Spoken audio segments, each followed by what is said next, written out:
18 minutes past 3. Let's talk to Hertfordshire-based wealth manager, Mr. Jonathan Davis. Jonathan, good afternoon to you. Hello, Mr. Baroni. Would it have been sensible to put together some impact assessment plans, you know, a what-if scenario for the British economy, Jonathan? It would have been entirely partisan had they done so, and indeed should they do so, because all of those types of analyses are not analyses, they're forecasts. And in the immortal words of the great baseball coach, it's very difficult to make forecasts, especially about the future. And it's garbage in, garbage out. It's whatever assumptions you make, that's the result that you're going to get. So, you know, I can produce a forecast, all will be well.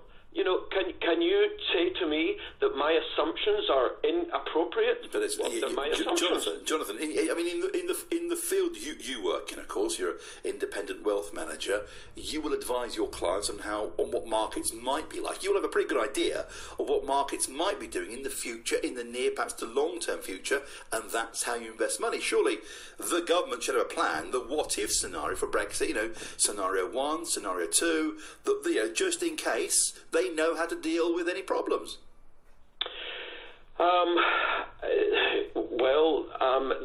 That is a reasonable statement, no doubt. We should always have strategies and tactics for whatever we encounter.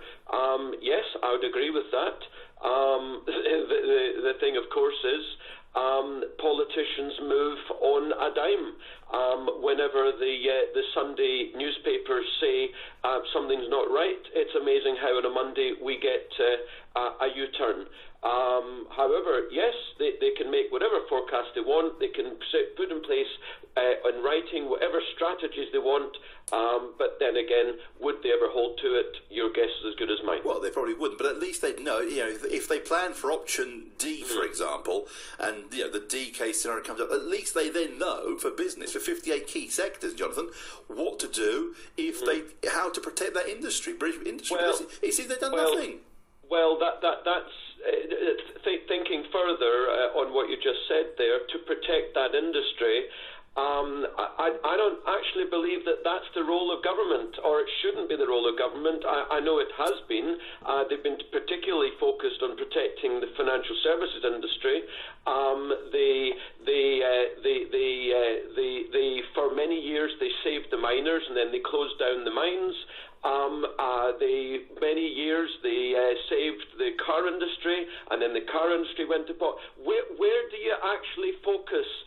Instead, let the market decide what should happen. There's no time. I know you're a free market, Jonathan. I know you're a free market economist, but given that we are leaving the EU, you would would it? I'm surprised that the fact that they have not got any impact assessment.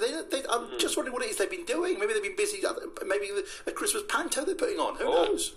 On that I couldn't agree more.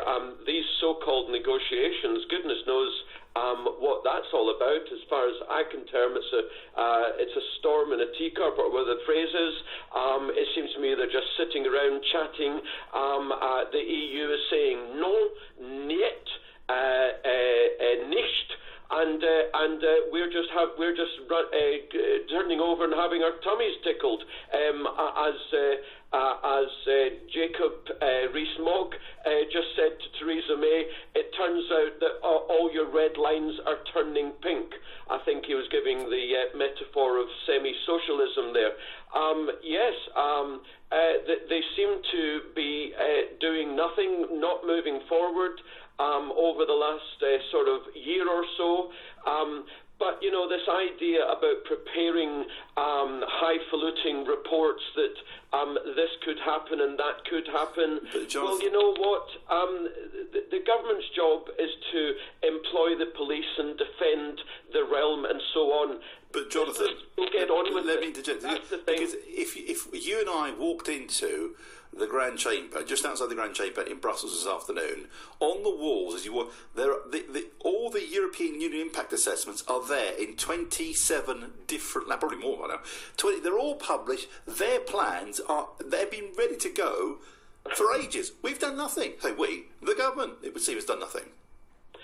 Well, what they've been doing is trying to Brexit. They've been having these, as I say, these useless chocolate teapot so-called negotiations with the 27, with the EU negotiators, and they're getting into such minutiae, such detail. It seems to me that we're not getting the big picture. The big picture is that we should leave the single market, leave the European Court of Justice, and just generally let Britain get on with dealing with the rest of the world. What's wrong with that? Just hope for the best. That's a new economic policy. Let's just hope for the best. There's no doubt, as we've been trying to say in this conversation, that some companies will do badly out of Brexit. Other companies will do well out of Brexit. I might say to you, though, Rob, it's not just about the economy, and here's an economist saying, actually, it's about a very important thing called democracy. The EU has been setting most of our laws. If we stay in the EU, they'll set all of our laws. None of these guys are elected. At least we will bring back democracy to the UK, and we can boot out the people in Westminster if we don't like them. Always a project. We've got to pay a bill at some stage. It could be close to £50 billion. Listener Peter says, can we not pay the EU bill in 1p and 2p pieces? Nobody uses them anymore anyway. Well, that would be I don't entertaining, even know why we have to pay a bill at all. What about all those buildings in Brussels and Strasbourg? Don't we own about 10% of them? Well, so I don't really hang on. We would know about the buildings we owned in Brussels if we had a plan. We haven't got a plan. Well, the plan they're talking about is industrial sectors in the UK, as opposed to what the divorce bill should be. It's very curious. I mean, this is a divorce bill where one party, one spouse, has to pay a lot of money to the other spouse. Whatever happened to sharing of equal rights and equal ownership? Jonathan, thank you, sir. Hertfordshire-based wealth manager Jonathan Davis.